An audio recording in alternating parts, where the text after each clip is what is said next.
اور اپنے پروردگار کی کتاب کو جو تمہارے پاس بھیجی جاتی ہے پڑھتے رہا کرو، اس کی باتوں کو کوئی بدلنے والا نہیں، اور اس کے سوا تم کہیں پناہ بھی نہیں پاؤ گے۔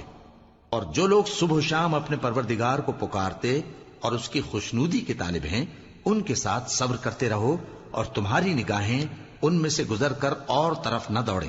کہ تم دنیاوی زندگی کی رونقوں کے خواستگار ہو جاؤ۔ اور جس شخص کے دل کو ہم نے اپنی یاد سے غافل کر دیا ہے اور وہ اپنی خواہش کی پیروی کرتا ہے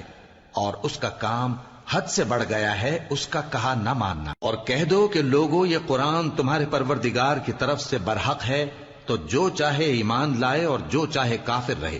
ہم نے ظالموں کے لیے دوزخ کی آگ تیار کر رکھی ہے جس کی قناتیں ان کو گھیر رہی ہوں گی، اور اگر فریاد کریں گے تو ایسے کھولتے ہوئے پانی سے ان کی داد رسی کی جائے گی جو پگھلے ہوئے تانبے کی طرح گرم ہوگا، اور جو ان کے چہروں کو بھون ڈالے گا۔ ان کے پینے کا پانی بھی برا اور آرام گاہ بھی بری۔